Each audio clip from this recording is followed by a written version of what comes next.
네, 글로벌 전략가제 시간입니다. 상상인증권 신월투자전략팀장님과 함께하겠습니다. 신의 전략입니다. 어서 오십시오. 네, 안녕하세요. 뉴욕 증시는 오늘 종목보다 매크로 이슈에 더 주목을 했습니다. 10년물 국채 금리 4.6%를 돌파했는데 많은 분들이 4.5%만 넘어가면 조금 위험 감지를 느끼는 우리의 좀 수순이 있지 않겠습니까? 연준의 매파적 발언도 줄줄이 이어졌고 또 베이지북 공개도 되었는데 어떤 내용이 있었는지 한번 소개를 해주시고요. 연준의 목소리는 지금 어떻다라고 분석해 볼 수 있겠습니까? 네. 먼저 미국 채금리는 어제 10년물 종가 기준이죠. 4.62%로 마감이 되었고 미국채 2년물 금리는 5%에 육박한 4.99%로 지금 종가가 확인되고 있습니다. 금리의 상승세는 연이어서 지금 국채 입찰에 대한 실망감과 이를 소화하기가 좀 어려운 투심의 냉각된 모습들이 복합적으로 작용했다라고 볼 수가 있겠고 평균적으로 약 2.5배의 응찰률을 보이고 있는데 2.4배에 그친 점이 여기서 확인이 되면서 금리의 상승세를 이끌었습니다. 지난 전고점이죠. 미국채 10년물 금리는 4.7%였습니다. 그리고 작년 하반기에 고점은 4.9%였습니다. 아직 상단에 대한 부분은 열어두고 있지만 4.7% 이후에 물가에 대한 안정화를 확인하면서 4.3%대 레벨까지 갔었던 미국채 10년물 금리의 흐름들을 확인한 점을 감안할 때에는 최근의 미국채 금리 상승세는 좀 다소 시장에 부담을 줄 수밖에 없다라고 판단하고 있습니다. 거기에다가 이제 미국의 연준 5월 베이지북이 공개가 되었었는데요. 미국 경제에 대해서는 비교적 좀 톤 다운된 부분이 나왔습니다. 네. 향후 경제에 대해서는 신중히 좀 낙관적이라고 봤던 부분들을 다소 더 비관적으로 이제 보기 시작했고요. 다만 성장세에 대해서는 소폭 또는 완만하게 지금 성장이 하고 있다. 여전히 성장에 대한 흐름들은 좀 현재 진행형이다. 그렇지만 향후 전망에 대해서는 과거보다는 조금 이제 톤이 다운되는 모습들을 확인을 하고 있습니다. 이러한 점을 근거로 했을 때에는 미국 경기에 대한 판단이 여전히 확장 국면에 있다라는 점을 시사하고 있기 때문에 전반적으로 투자 심리의 회복, 즉 미국채 금리가 하방 압력에 좀 직면을 하면서 전반적으로 유가증권의 온기가 확산되는 국면을 기다리기에는 다소 좀 타이트해진 것이 아닌가라고 볼 수가 있겠고, 이에 따라서 닐 카시카리 미니애폴리스 연은 총재는 물가 하락이 더 뚜렷해야 금리 인하가 필요하다라고 했었고요. 3주 전에 있었던 미국 FOMC에서는 금리 인상에 대한 카드를 아직도 완전히 배제할 수 없다라는 일부 FOMC 위원들의 의견이 있었던 점을 감안할 때 최근에 물가의 진전을 확인하고 있습니다만은 여전히 연준의 금리 인하 카드에 대한 확신은 아직은 좀 부족한 것이 아닌가라고 보여집니다. 그럼에도 불구하고 경기와 물가에 대한 흐름들이 서서히 톤 다운되고 있다라는 점을 감안할 때 하반기 중에서 3분기의 두 번째 회의인 9월 FOMC에서의 금리 인하 가능성은 여전히 높고 이럴 경우에는 12월 추가 금리 인하까지 될 것으로 보입니다만은 최근의 양상들은 결국 금일 나오는 1분기 GDP 수정치와 내일 발표되는 PC, 개인 소비 지출 가격 지수에 대한 경계심으로 지금 좀 혼조세를 보이고 있다라고 말씀드릴 수가 있겠습니다. 이번 주에 가장 중요한 이벤트인 PC의 물가지표와 또 GDP 성장률을 앞두고 연준의 목소리를 분석해 왔습니다. 금리 인하의 확신이 더 떨어지고 있다는 말씀이시죠? 네, 그렇습니다. 예. 시장이 미국채 금리가 하락하게 되었을 때에는 좀 어느 정도 경계심이 좀 완화가 되면서 금리 인하에 대한 기대감을 반영하게 되는데요. 금리가 상승했다라는 점은 결국 닭이 먼저냐 달걀이 먼저냐의 문제로 귀결될 수는 있겠습니다만은 어찌되었든 간에 금리 인하 카드에 대한 시점에 대한 불명확한 부분들이 불안감으로 전이가 되면서 투심을 냉각시키게 되고 유가증권에도 좀 긍정적이기보다는 중립 또는 다소 비관적으로 바뀔 수 있다라는 점을 시사하고 있기 때문에 좀 시장의 입장에 있어서는 부담스럽고요.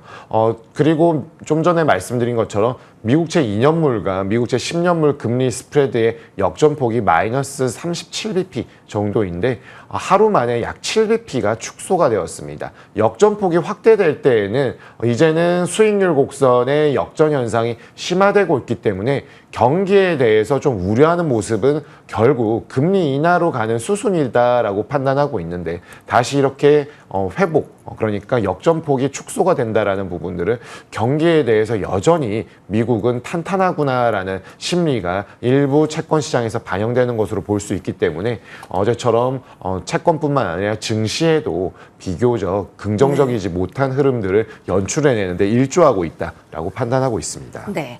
10년물 국채금리가 4.6%를 돌파하며 고금리 장기화 우려, 오늘 국내 증시는 어떻게 받아들일까 너무 궁금합니다. 먼저 매를 맞았다라고 했으면 좋겠는데 사실 어제 국내 증시 많이 놀라셨을 겁니다. 어제는 사실 나스닥이 17,000선을 사상 최초로 돌파하면서 분위기가 뉴욕 증시가 좋았는데 왜 국내 증시만 이렇게 거꾸로 가냐라는 좀 우려의 목소리가 컸는데요. 외국인들의 선물 대량 매도세, 현물에서도 올해 들어 가장 큰 매도세를 나타낸 어제의 국내 증시. 오늘은 또 더 내려갈까요? 아니면 저 어제 매를 맞은 만큼 좀 그래도 괜찮을까요? 금리 압박의 코스피 조정 어느 정도로 받을지 좀 예측을 해주시죠. 네, 어제는 외국인 현선물이 약 3조 가까이 매도세가 좀 나오면서 10개월 만에 좀 최대치를 기록을 했고요. 전반적으로 보았을 때에는 세 가지 측면에서 꼽을 수가 있겠습니다. 네. 첫 번째는 미국 매크로 환경에 대해서 영향을 받고 있다. 이는 비단 우리나라뿐만 아니겠지만 그래도 좀 먼저 선행적으로 경계심에 대한 표출이 부정적으로 좀 영향을 미친 것으로 보여지고요. 수급에 대한 부분도 언급 안 할 수가 없는데요. 어제 현선물 매도세에 대한 부분뿐만 아니라 최근 중국에 대한 경기 바닥론이 좀 불거지고 있고 부동산 정책에 대한 규제책들이 일부 완화되는 모습들이 나오고 있습니다. 거기에다가 구리 가격이 지금 $10,000를 상회하는 듯 제조업에 대한 일부 회복 기대감이 나타나고 있고 반도체 굴기에 대한 부분까지 정책적으로 대규모로 집행이 되다 보니까 중국과 대만으로 좀 글로벌 매크로 수급에 대한 부분들이 좀 전환되는 것이 아닌가라는 우려 또한 존재하는 것이 사실입니다. 그리고 세 번째로는 제도 측면에서 금투세 폐지 이슈뿐만 아니라 밸류업 프로그램에 대한 지속 가능성에 대한 이슈가 계속해서 발목을 잡고 있는 상황인데요. 국내 증시의 본격적인 조정장이라고 보기보다는 바닥을 다지는 가운데 추가 상승에 대한 힘을 좀 기르는 국면이 아닌가라고 판단해 볼 수가 있겠습니다. 코스피는 삼성전자를 제외하더라도 영업이익과 순이익단에서 전년 대비해서 약 60에서 70% 정도 지금 상승하는 것으로 확인이 되고 있고 이를 감안했을 때 PBR 기준으로 0.9배 선에 이제 점점 근접하고 있습니다. 즉 2600선 정도의 도달하게 될 경우에는 글로벌 매크로 위기에 의해서 PBR 0.9배를 하회하는 예외적인 상황을 제외하고는 거의 이제 밸류에이션의 하단 측면에 있다라고 볼 수가 있겠고 PER 기준에 있어서도 지금 이렇게 이익이 늘어나고 할 경우에는 상승에 대한 상단을 좀 열어둘 수 있는 가능성이 확대되는 측면들을 감안한다라면은 조정장의 짧은 조정장 이후에는 좀 전에 말씀드렸던 수급, 제도, 매크로 환경에 대한 부분들이 좀 환기가 된다라면은 다시 한번 상승 동력을 확인할 수가 있겠고 여기에서 지금 중요한 부분들은 매크로에 대한 일방향적인 기대감을 표출하기보다는 테마와 같은 아니면은 실적이 개선되고 국내 수출의 긍정적인 회복 기운이 먼저 파급 효과를 보여주는 IT, 반도체 그리고 매크로 환경에 있어서 전환될 수 있는 바이오, 그리고 실적에 대한 부분들이 확인되고 있는 음식료품과 화장품, 이러한 부분들에 대해서 긍정적인 시각을 가지고 확인할 필요가 있다라고 말씀드리겠습니다. 네, 그럼 이쪽은 어떤가요? 아랍에미리트가 아랍권 국가로는 처음으로 우리나라와 자유무역 협정의 일종인 포괄적 경제 동반자 협정을 체결했습니다. 원자력, 에너지, 국방, 첨단 기술 분야에서 협력을 강화하기로 했는데 이 부분의 중동 특수 모멘텀 가능할까요? 네, 최근의 흐름들을 살펴보시게 되면은 테마뿐만 아니라 관련 국제 정세에 따라서 자금의 의동, 이러한 부분들을 좀 손꼽을 수가 있겠는데, 어제 지금 그 UAE 대통령이 방한을 하면서 300억 달러의 투자 약속을 재확인할 수가 있었습니다. 그래서 산업통상 에너지 분야에 아무래도 투자자들의 관심이 좀 쏠리지 않을까라고 판단하고 있고요. 한국과 UAE는 15억 달러 규모 LNG 운반선 최소 6척 이상 건조하기로 의향서를 체결했고, 포괄적 경제 동반자 협정을 체결하면서 향후 중동발 훈풍에 대한 기대감을 좀 살리는 대목이라고 볼 수가 있겠습니다. 아무래도 중동의 특수에 관련된 부분은 산업과 에너지, 그리고 우리가 좀 힘을 더 쓸 수 있는 조선 기계 쪽에 긍정적인 흐름들이 나타날 것으로 보여지고, 이러한 부분들은 국제 정세가 워낙에 지금 신냉전 시대와 같은 부분으로 좀 재편되고 있다 보니까 단순히 UAE 이슈뿐만 아니라 다른 국가들과의 이슈에 있어서도 계속 살려갈 수 있는 모멘텀을 제공할 수 있습니다만은, 결국에는 실적에 대한 부분들이 추가적으로 확인되었을 때 모멘텀이 장기화되는 트렌드를 확인할 수 있다는 점에 있어서는 다소 모니터링도 필요한 대목도 분명히 존재한다라고 말씀드리겠습니다. 네. 자, 마지막 정리해요. 여러분, 국내 증시 조정장이기보다 바닥을 다지는 계기로 보고 있다고 언급해 주셨습니다. PBR이 0.9배 근접하고 있으면서 밸류 하단에 근접하고 있는데, 관심 있는 거 아까 IT, 반도체, 바이오, 음식료, 화장품 이렇게 주셨거든요. 좀 더 6월에 투자 전략을 좀 세워주신다면요. 네, 좀 전에 말씀드린 것처럼 결국 매크로 환경에 있어서 금일 GDP, 1분기 미국 GDP야 4월 PCE 지표를 내일 확인하는 것이 가장 중요하겠고요.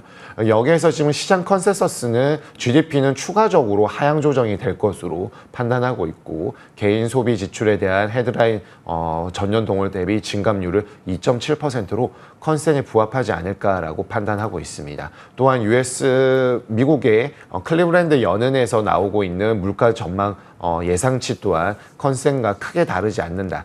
즉 전월 대비 증감률의 상승 모멘텀이 크지 않다라는 점은 2분기 들어서부터는 물가에 대한 안정화 기대감이 좀 더 높아진다라는 측면에 있어서 전반적으로 매크로 환경에 기반한 추세적인 유가증권의 상승에 대한 턴어라운드가 다시 나타날 수 있는데, 국내 증시에 대한 상승 모멘텀이 조금 부진했던 점들은 아까 말씀드렸던 측면들까지 함께 고려가 필요하기 때문에 전반적으로 일단 매크로 지표 확인하고 US 달러의 추가 상승보다는 중립 또는 하방이 되면서 시장 금리가 좀 하향 안정화되었을 때 국내 증시의 레벨업에 대한 시도가 가능하다라고 보여집니다. 그리고 다음 달에는 우리 수출 지표와 ECB의 통화정책회의에서의 금리 인하가 확인되는지 여부를 확인한다라면은 좀 더 긍정적인 뷰에 대해서 열어둘 수 있는 가능성이 좀 더 높지 않을까라고 판단하고 있습니다.